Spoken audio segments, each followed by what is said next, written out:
بسم اللہ الرحمن الرحیم۔ تمام تعریفیں اللہ سبحانہ و تعالیٰ کے لیے جو وحدہ لا شریک ہے، ہمیشہ سے ہے اور ہمیشہ رہے گا۔ السلام علیکم ورحمۃ اللہ وبرکاتہ۔ برز آف لائف کے پیارے دوستو، ہم امید کرتے ہیں کہ آپ خیریت سے ہوں گے اور ہماری دعا ہے کہ اللہ تعالیٰ آپ کے ساتھ ہمیشہ خیر و عافیت کا معاملہ فرمائے۔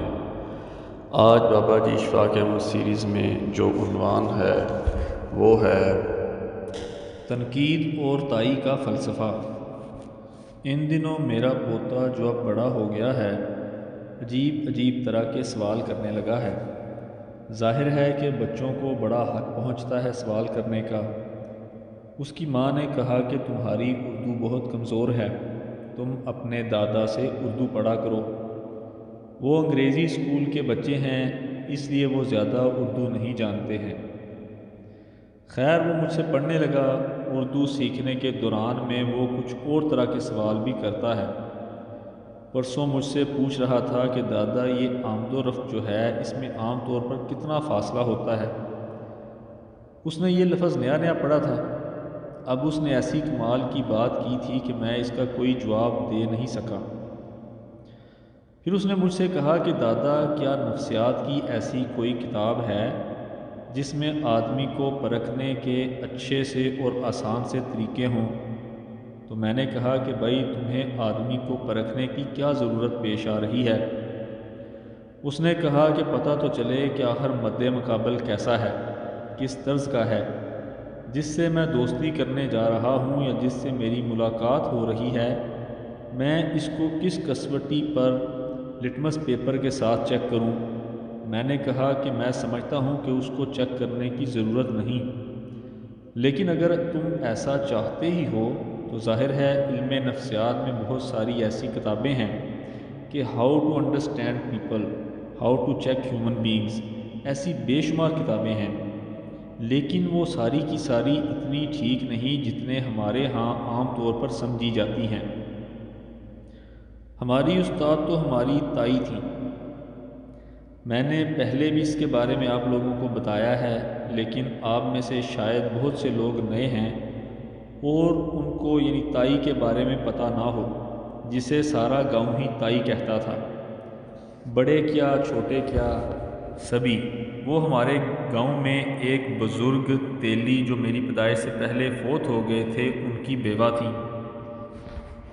ہماری تائی تیلن تھیں، تیل نکالتی تھیں اور کچی گانی کا خالص سرسوں کا تیل بیچتی تھیں۔ سارے گاؤں والے اس سے تیل لیتے تھے۔ خود ہی بیل چلاتی تھی، بڑی لٹھ جو بہت مشکل ہوتی ہے بیلوں سے، وہ اکیلی نکال لیتی تھی۔ میں جب اس سے ملا تو اس کی عمر 80 برس کی تھی۔ میں اس وقت 8ویں جماعت میں پڑھتا تھا، لیکن مجھے اس تائی کی شخصیت نے متاثر بہت کیا۔ وہ اتنی خوش مزاج، اتنی خوشی عطا کرنے والی اور خوش بختی کا سامان مہیا کرنے والی تھی کہ جس کا حساب نہیں۔ شام کے وقت گاؤں کے لوگ، بزرگ، ہندو، سکھ سب اس کے پاس جمع ہو جاتے تھے کہ ہمیں کوئی دانش کی بات اس کے ہاں سے ملے گی۔ ایک طرح سے یوں سمجھیے کہ اس کا گھر کافی ہاؤس تھا جس میں زمیندار لوگ اکٹھے ہو جاتے تھے۔ ایک بار میں نے تائی سے پوچھا کہ یہ تیری زندگی جو گزری ہے، اس کا میں تو شاہد نہیں ہوں، وہ کس قسم کی تھی؟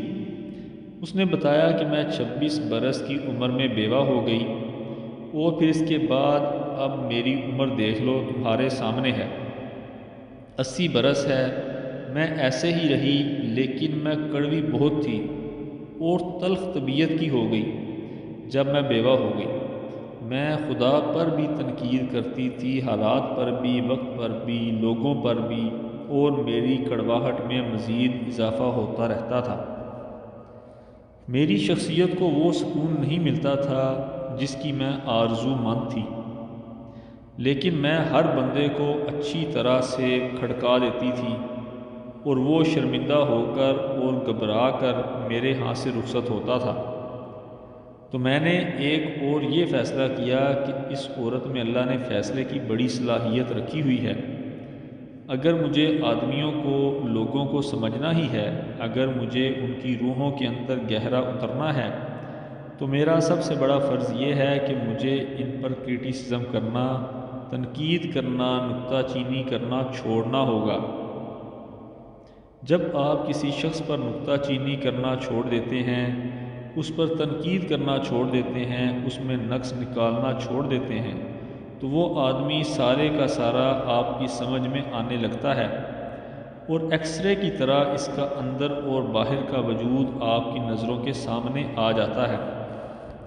اب یہ اس کا بھی فلسفہ تھا، اور کچھ بڑوں سے بھی اس نے حاصل کیا تھا، وہ بھی تھا جب بھی مجھے کوئی ایسا مشکل مسئلہ ہوتا تو میں ضرور اس سے ڈسکس کرتا کہ اس کو کیسے کرنا ہے۔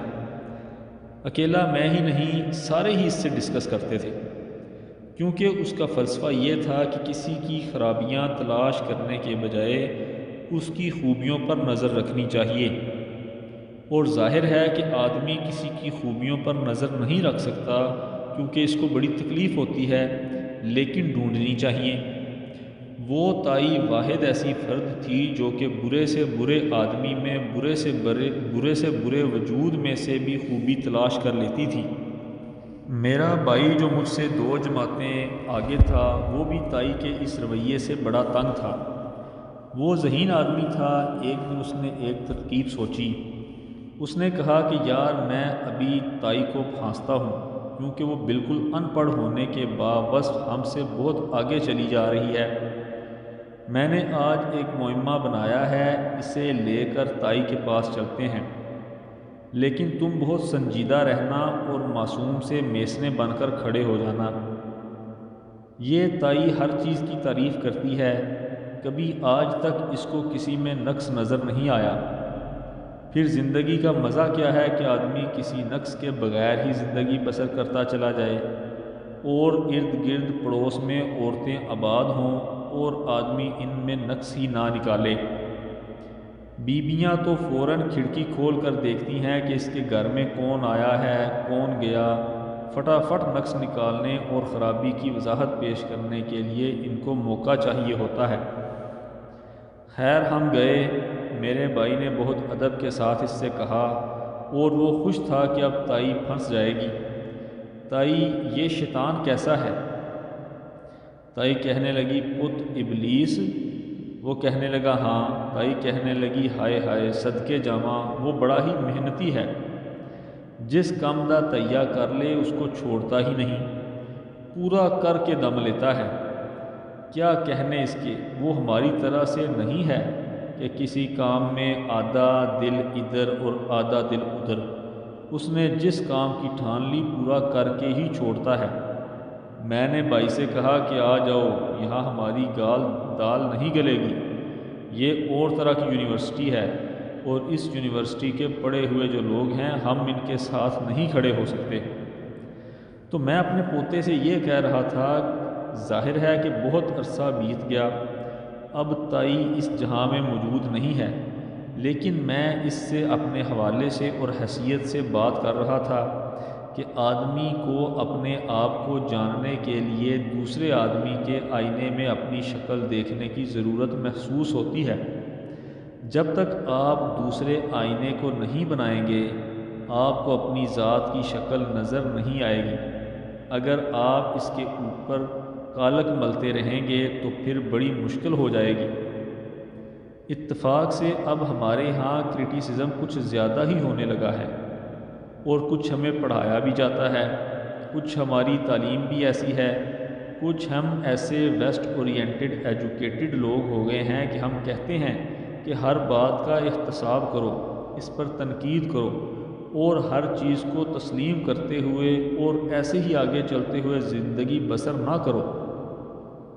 جب میں لکھنے لکھانے لگا اور میں چھوٹا سا ادیب بن رہا تھا، یہ پاکستان بننے سے پہلے کی بات ہے، اس وقت ہمارے لاہور میں ایک کافی ہاؤس ہوتا تھا۔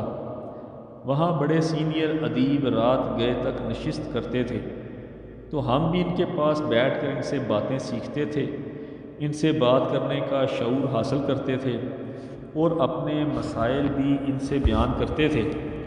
اس زمانے میں راجندر سنگھ بیدی یہاں ڈاک خانے میں کام کرتے تھے۔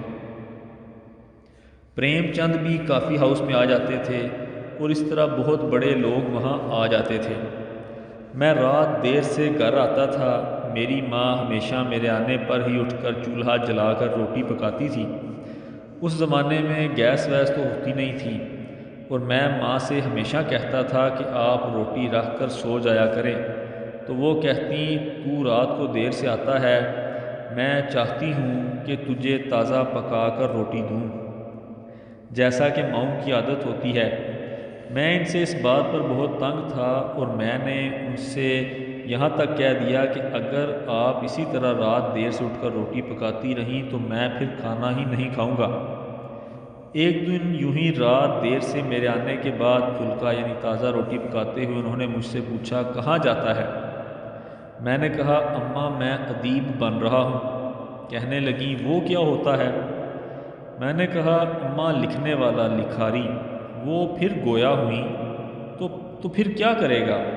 میں نے کہا میں کتابیں لکھا کروں گا۔ وہ کہنے لگی اینیاں اگے پئیاں جڑیاں کتاباں انہاں دا کی بنے گا؟ میں نے کہا نہیں وہ تو جھوٹ ہیں، کچھ نہیں، میں اور طرح کا رائٹر بنوں گا، اور میں سچ اور حق کے لیے لڑوں گا، اور میں ایک سچی بات کرنے والا بنوں گا۔ میری ماں کچھ ڈر گئی، بیچاری ان پڑھ عورت تھی گاؤں کی۔ میں نے کہا میں سچ بولا کروں گا، اور جس سے ملوں گا سچ کا پرچار کروں گا، اور پہلے والے لکھاری بڑے جھوٹے رائٹر ہیں۔ مجھے اچھی طرح یاد ہے اس وقت ماں کے ہاتھ میں پکڑے چمٹے میں روٹی اور پتیلی دیگچی تھی۔ اس نے میری طرف دیکھا اور کہنے لگی اگر تو نے یہی بننا ہے جو تو کہتا ہے، اور تو نے سچ ہی بولنا ہے، تو اپنے بارے میں سچ بولنا، لوگوں کے بارے میں سچ بولنا نہ شروع کر دینا۔ یہ میں آپ کو بالکل ان پڑھ عورت کی بات بتا رہا ہوں۔ سچ وہ ہوتا ہے جو اپنے بارے میں بولا جائے، جو دوسروں کے بارے میں بولتے ہیں وہ سچ نہیں ہوتا۔ ہماری یہ عادت بن چکی ہے، اور ہمیں ایسے ہی بتایا سکھایا گیا ہے کہ ہم سچ کا پرچار کریں۔ جب ہم بابا جی کے پاس گئے، اور کبھی کبھی ان کے سامنے میرے منہ سے یہ بات نکل جاتی تھی کہ میں سچی اور حق کی بات کروں گا، تو وہ کہا کرتے تھے سچ بولا نہیں جاتا، سچ پہنا جاتا ہے، سچ اوڑھا جاتا ہے۔ سچ دا پرتا یعنی اوڑھنے کی چیز ہے، بولنے کی چیز نہیں ہے۔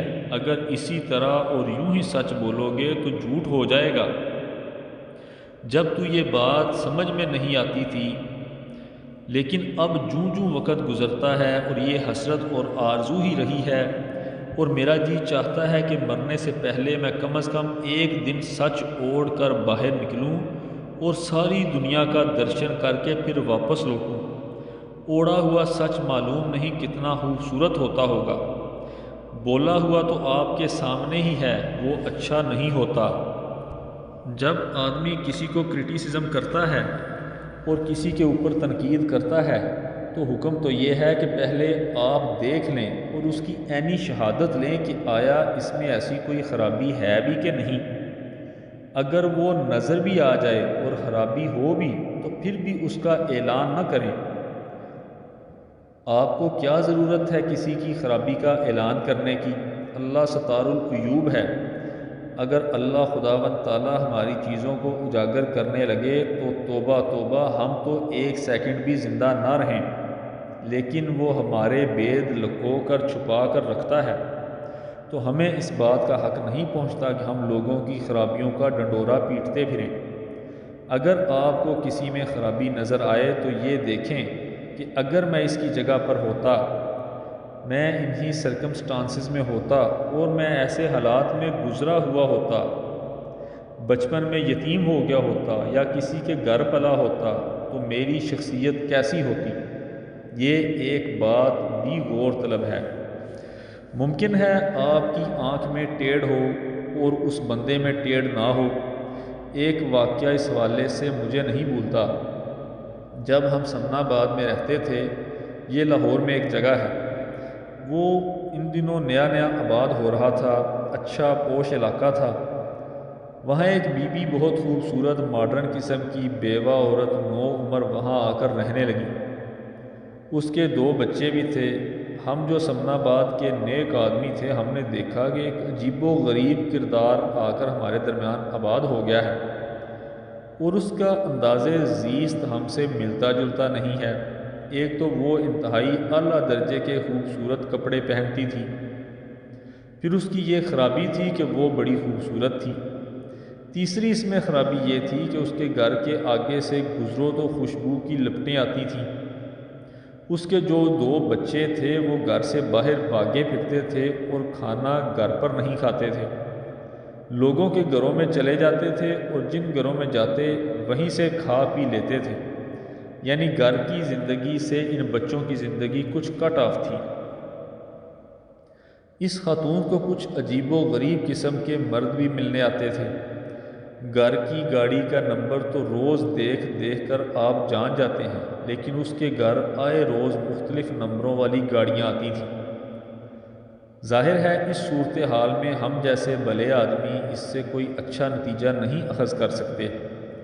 اس کے بارے میں ہمارا ایسا ہی رویہ تھا جیسا آپ کو جب میں یہ کہانی سنا رہا ہوں تو آپ کے دل میں لا محالہ اس جیسے ہی خیالات آتے ہوں گے۔ ہمارے گھروں میں آپس میں چیمگوئیاں ہوتی تھیں کہ یہ کون آ کر ہمارے علاقے میں آباد ہو گئی ہے۔ میں کھڑکی سے اسے جب بھی دیکھتا وہ جاسوسی ناول پڑھتی رہتی تھی، کوئی کام نہیں کرتی تھی۔ اسے کسی چولہے چوکے کا کوئی خیال نہ تھا، بچوں کو بھی کئی بار باہر نکل جانے کو کہتی تھی۔ ایک روز وہ سبزی کی دکان پر گر گئی، لوگوں نے اس کے چہرے پر پانی کے چھینٹے وینٹے مارے تو اسے ہوش آیا اور وہ گر گئی۔ 3 دن کے بعد وہ فوت ہو گئی، حالانکہ اچھی صحت مند دکھائی پڑتی تھی۔ جو بندے اس کے ہاں آتے تھے انہوں نے ہی اس کا کفن دفن کا سامان کیا۔ بعد میں پتہ چلا کہ ان کے ہاں آنے والا ایک بندہ ان کا فیملی ڈاکٹر تھا۔ اس عورت کو ایک ایسی بیماری تھی جس کا کوئی علاج نہیں تھا۔ اس کو کینسر کی ایسی خوفناک صورت لاحق تھی سکن وغیرہ کی کہ اس کے بدن سے بدبو بھی آتی رہتی تھی، جس پر زخم ایسے تھے اور اسے خوشبو کے لیے سپرے کرنا پڑتا تھا تاکہ کسی قریب کھڑے کو تکلیف نہ ہو۔ اس کا لباس اس لیے ہلکا ہوتا تھا اور غالباً ایسا تھا جو بدن کو نہ چبھے۔ دوسرا اس کے گھر آنے والا اس کا وکیل تھا جو اس کے حقوق کی نگہبانی کرتا تھا۔ تیسرا اس کے خامد کا چھوٹا بھائی تھا جو اپنی بابی کو ملنے آتا تھا۔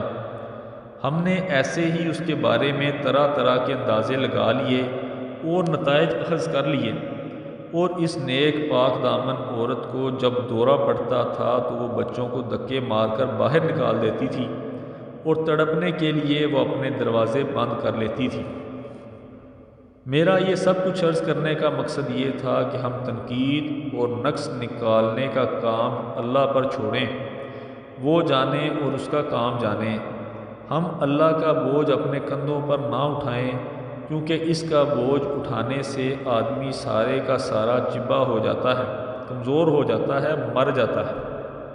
اللہ آپ کو آسانیاں عطا فرمائے اور آسانیاں تقسیم کرنے کا شرف عطا فرمائے۔ اللہ حافظ۔